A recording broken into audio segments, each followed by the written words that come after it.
ছাত্র জনতার আন্দোলনের মুখে ক্ষমতা ছেড়ে দেশ ত্যাগ করেছেন বাংলাদেশের প্রধানমন্ত্রী শেখ হাসিনা। আশ্রয় নিয়েছেন প্রতিবেশী দেশ ভারতে। সেখান থেকে যুক্তরাজ্যে যাওয়ার কথা রয়েছে তার। শেখ হাসিনার পদত্যাগ পরবর্তী বাংলাদেশের ঘটনাবলী নয়াদিল্লি নিবিড়ভাবে পর্যবেক্ষণ করছে বলে জানিয়েছে ভারতীয় সংবাদ মাধ্যম এনডিটিভি। সোমবার দিল্লির নিকটবর্তী হিন্দন বিমান ঘাঁটিতে অবতরণের পরপরই শেখ হাসিনার সঙ্গে দেখা করেন ভারতের জাতীয় নিরাপত্তা উপদেষ্টা অজিত দোভাল। এদিন বাংলাদেশের চলমান ইস্যু নিয়ে সংসদীয় নিরাপত্তা কমিটির সঙ্গে বৈঠক করেছেন ভারতের প্রধানমন্ত্রী নরেন্দ্র মোদী। হাই অ্যালার্ট জারি করা হয়েছে ভারত বাংলাদেশ আন্তর্জাতিক সীমান্তে।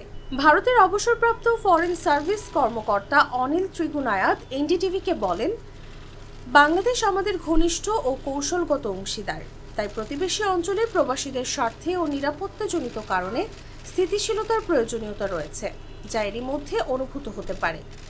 সহিংসতা থেকে পালিয়ে আসা শরণার্থীদের আগমনও ভারতের জন্য একটি সমস্যা হয়ে উঠতে পারে।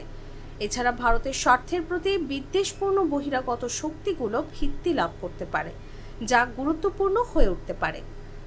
ভারত বাংলাদেশ বাণিজ্যে পড়তে পারে নেতিবাচক প্রভাব।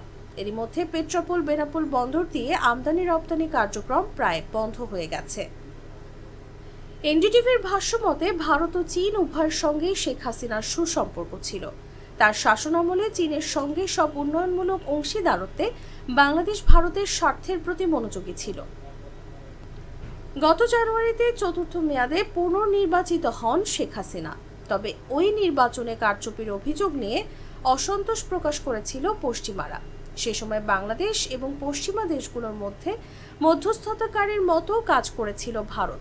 তারা যুক্তরাষ্ট্রকে বলেছিল, বাংলাদেশকে সাইডলাইন করার অর্থ হবে চীনকে বাংলাদেশের উন্নয়নে অংশ নেওয়ার সুযোগ করে দেওয়া এবং বিভিন্ন সময়ে অংশীদারত্ব করা। এটি ভারত বা যুক্তরাষ্ট্র কারো জন্যই ভালো হবে না।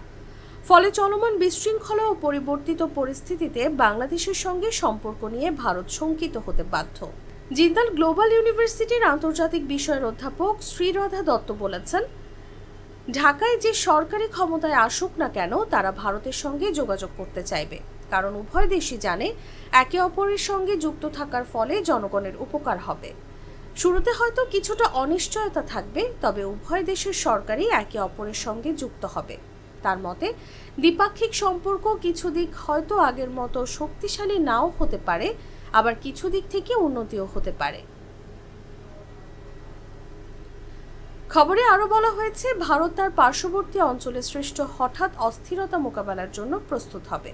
পাশাপাশি ঢাকায় একটি বন্ধুত্বপূর্ণ সরকারের জন্যও কাজ করবে। একই সময় এই সংকটে হস্তক্ষেপকারী অন্য দেশগুলোর দিকে নজর রাখবে নয়াদিল্লি।